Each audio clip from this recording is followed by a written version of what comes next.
today's topic is products of electrolysis. अब जब किसी भी इलेक्ट्रोलाइट का इलेक्ट्रोलाइसिस किया जाता है तो प्रोडक्ट क्या क्या फॉर्म होंगे उसमें हमें ये पता करना है. ठीक है, पहले हम वो सब्सटेंस लेंगे, इलेक्ट्रोलाइट वो लेंगे जिसमें कोई भी दूसरा सॉल्वेंट मिक्स नहीं किया गया है, जैसे sodium chloride in मॉल्टन state. Sodium chloride in मॉल्टन means पिघला हुआ स्टेट. तो अगर हम इलेक्ट्रोलाइटिक सेल का के थ्योरी के बारे में समझें तो इलेक्ट्रोलाइसिस में क्या होता है कि इलेक्ट्रोलाइटिक सेल है.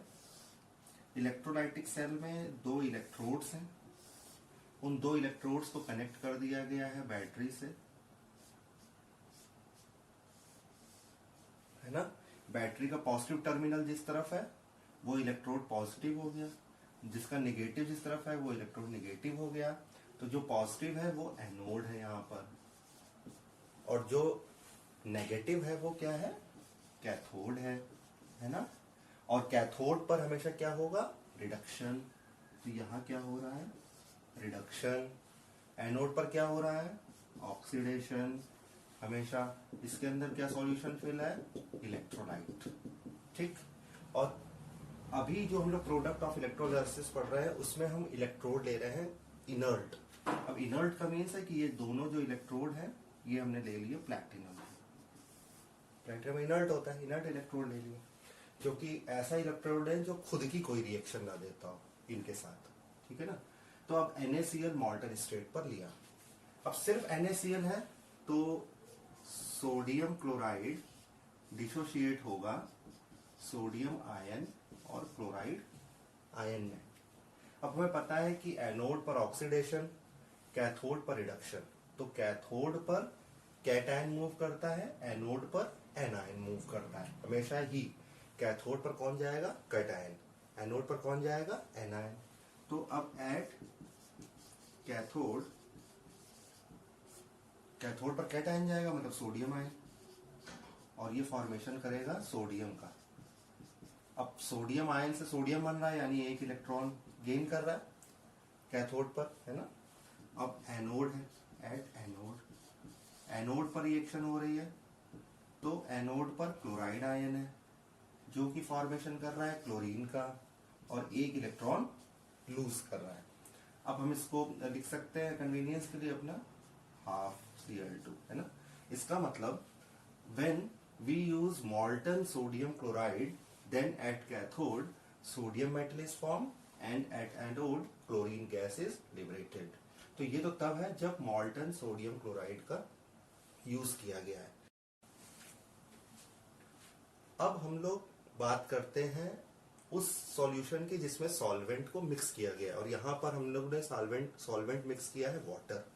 इसका मतलब अगर किसी सॉल्यूट में वाटर मिक्स करने पर सॉल्यूशन बन रहा है तो जब भी डिसोसिएशन होगा तो वाटर भी डिसोसिएट होगा, मतलब वो रिडक्शन भी देगा और वाटर का ऑक्सीडेशन भी होगा.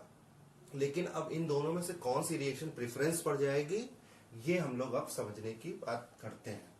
तो इसीलिए जब भी प्रोडक्ट ऑफ इलेक्ट्रोलाइसिस पढ़ें तो उसमें जो एक्वस सॉल्यूशन है वो टॉपिक ज्यादा इंपॉर्टेंट है, क्योंकि एक्वस सॉल्यूशन में जो वाटर है वो कैसी रिएक्शन देगा, ऑक्सीडेशन देगा या रिडक्शन देगा, ये पता करना है. और ये डिपेंड करता है E0 पर, E0 वैल्यू पर.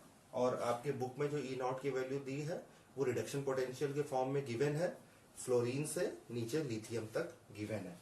तो इसका मतलब रिडक्शन पोटेंशियल के फॉर्म में दिए तो हम इसको रिडक्शन पोटेंशियल के फॉर्म में ही समझें. देखिए, एनोड पर वो सब्सटेंस बनता है जिसका रिडक्शन पोटेंशियल कम होता है, कैथोड पर वो सब्सटेंस बनता है जिसका रिडक्शन पोटेंशियल ज्यादा होता है. कैथोड पर क्या बनेगा, which have more reduction electrode potential या रिडक्शन पोटेंशियल. और एनोड पर वो बनेगा जो which have less reduction potential और मोर ऑक्सीडेशन पोटेंशियल।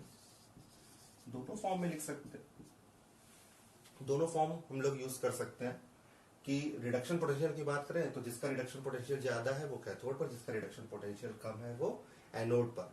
और ऑक्सीडेशन की बात करें तो अगर ऑक्सीडेशन पोटेंशियल जिसका ज्यादा है वो एनोड पर, क्योंकि यहाँ ऑक्सीडेशन की प्रोसेस होती है, और जिसका कम है वो कैथोड पर बनेगा। लेकिन टेबल चूंकि ई रिडक्शन पोटेंशियल फॉर्म में दी है इसलिए हम लोग कंफ्यूज ना हो, उसी के फॉर्म में याद करें। तो जिसका रिडक्शन पोटेंशियल कम है वो कहाँ बन रहा है, एनोड पर, और जिसका रिडक्शन पोटेंशियल ज्यादा है वो कैथोड पर बन रहा है। क्योंकि हम लोग को ये यूज करने के लिए वो वैल्यूज गिवन होंगी, वैल्यूज देखनी पड़ेंगी, उस जो टेबल है उसका यूज करना पड़ेगा, तो फिर उसमें रिडक्शन पोटेंशियल की फॉर्म में गिवन है, और हम उसको बार बार ऑक्सीडेशन पोटेंशियल की फॉर्म में याद करें तो फिर वहां जाकर के गड़बड़ हो जाएगा। तो इसलिए रिडक्शन पोटेंशियल के फॉर्म में ही आप इसे याद रखें। तो more reduction potential cathode, less reduction potential anode. अब ये बात समझ में आती है। तो अब हम लोग इसी का बात का यूज करके लेते हैं सोडियम क्लोराइड जब एक्वस स्टेट पर है। इसको एक बार आप पढ़ लें। अब हमने लिया aqueous sodium chloride, sodium chloride in aqueous form, मतलब वाटर भी है। तो अब जब डिसोसिएशन होगा तो sodium chloride, sodium ion, chloride ion, water dissociate होगा। तो वाटर का ऑक्सीडेशन या रिडक्शन दोनों हो सकता है। तो पहले हम वाटर के दोनों फॉर्मूले पढ़ लें, ऑक्सीडेशन भी रिडक्शन भी, ताकि जहां जो यूज करना हो उसको हम लिख पाए। तो एक बार लिखते हैं जरा कि अगर वाटर अगर एनोड पर है, मतलब ऑक्सीडेशन हो रहा है, तो इसमें ऑक्सीजन गैस का फॉर्मेशन होगा, हाइड्रोजन आयन रिलीज होंगे, इलेक्ट्रॉन लूज हो रहा है, इसका मतलब ऑक्सीडेशन है। तो इसका जो पोटेंशियल आता है वो आता है 1.23 वोल्ट। ठीक, इसी तरह वाटर है, अगर उसका रिडक्शन होता है तो हमेशा हाइड्रोजन गैस का फॉर्मेशन होता है और हाइड्रोक्साइड आयन बनता है, और ये बैलेंस करने के लिए 2 इलेक्ट्रॉन लेंगे। ठीक है ना। और इसका जो पोटेंशियल है रिडक्शन वो है -0.83 वोल्ट। तो ये दो चीजें बन रही हैं। अब वाटर एनोड पर, वाटर कैथोड पर। अब इन दोनों में प्रेफरेंस किसको लें ये डिपेंड करेगा अब इनके आयंस पर, सोडियम और क्लोराइड आयंस पर। तो अगर हम बात करें एट कैथोड, अब कैथोड पर आपको पता है कौन जाएगा, कैटायन। कैटायन कौन सा है, Na। तो कैटायन पहुंचा तो Na प्लस 1 इलेक्ट्रॉन लिया, फॉर्मेशन किया सोडियम सॉलिड का। कैटायन पहुंच सकता है कैथोड पर तो सोडियम भी बन सकता है, या कैथोड पर कौन सी रिएक्शन हो सकती है, ये वाली रिएक्शन भी हो सकती है कैथोड पर। इन दोनों में से कोई भी एक रिएक्शन हो सकती है। इसका जो पोटेंशियल है वो होता है -2.71 वोल्ट। अब आप देखें कैथोड पर ये रिएक्शन भी हो सकती है, कैथोड पर ये वाली रिएक्शन भी हो सकती है। अब इन दोनों में जिसका E0 वैल्यू ज्यादा है, अब रिडक्शन पोटेंशियल तो इसी का ज्यादा है, 0.83 है माइनस में, इसका माइनस में 2.71, ये तो कम है और काफी कम है, छोटा है, दोनों में डिफरेंस भी बहुत ज्यादा है। तो इसका मतलब 100% है कि ये वाली रिएक्शन प्रोसीड होगी, ये वाली रिएक्शन कैथोड पर नहीं होगी।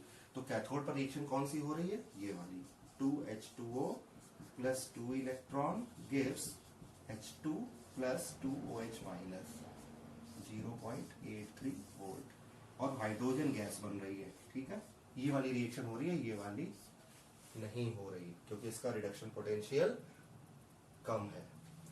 अब बात करें एनोड पर। एनोड पर क्लोराइड आयन है जो कि क्लोरीन में कन्वर्ट हो रहा है ना, ऐसे लिखता है। इसका जो पोटेंशियल है वो होता है 1.36 वोल्ट। ठीक, और एनोड पर ऑक्सीडेशन ये वाला भी हो सकता है। तो अब इन दोनों को आप देखें, या तो ये रिएक्शन हो सकती है या ये वाली हो सकती है। और रूल ये कहता है कि जिसका रिडक्शन पोटेंशियल कम है वो फॉर्मेशन होगा। इसका रिडक्शन पोटेंशियल ज्यादा है, 1.36 है, इसका 1.23 है।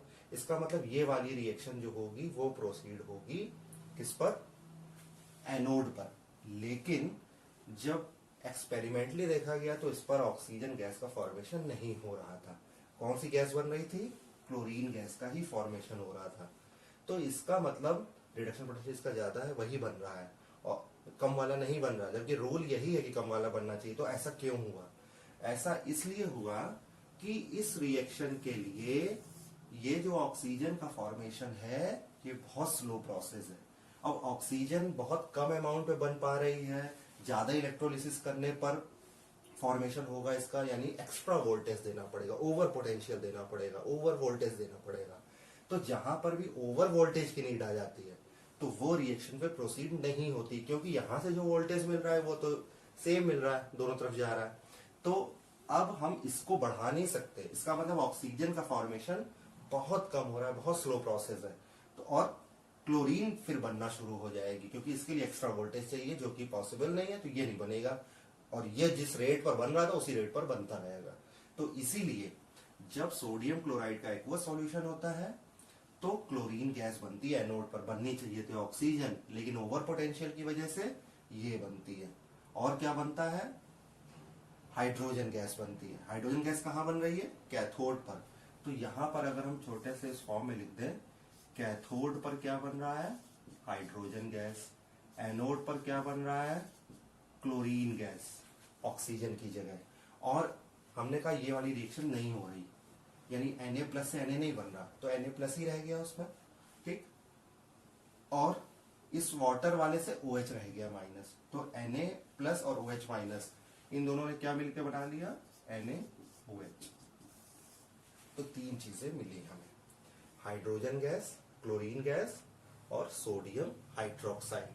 तो ये है एक्वस सॉल्यूशन का इलेक्ट्रोलाइसिस। तो इलेक्ट्रोलाइसिस कंसेप्ट में इलेक्ट्रोड पोटेंशियल पर सबसे ज्यादा एम्फेसाइज करना कि कैथोड पर ज्यादा वाला E0, एनोड पर कम वाला E0 रिडक्शन को, कि अगर कोई ऐसी रिएक्शन आ रही हो जहां पर O2 भी है और Cl, जैसे यहां पर था Cl2 भी था, लेकिन इसका पोटेंशियल ज्यादा था, इसका पोटेंशियल कम था, बनना ये था, तो एक्स्ट्रा पोटेंशियल ओवर वोल्टेज वाला कंसेप्ट याद रखना। फिर वो मत लिखना कि ये बनेगा, ये नहीं बन सकता, बनेगा फिर यही, ठीक है ना। बहुत सिंपल क्वेश्चन होगा, अभी आपको लगता होगा थोड़ा सा, लेकिन अब बताने के बाद इस वीडियो को आप बार बार समझने की कोशिश करना, देखना इसको कई बार, तो आपको ये बात पूरी तरह से समझ में आ जाएगी कि क्या फॉर्मेशन होगा कौन से इलेक्ट्रोड पर, क्योंकि दोनों इलेक्ट्रोड पर कुछ ना कुछ बन रहा है, तो E0 पर कैसे डिपेंडेंट है, ठीक है। इस चीज को याद रखना।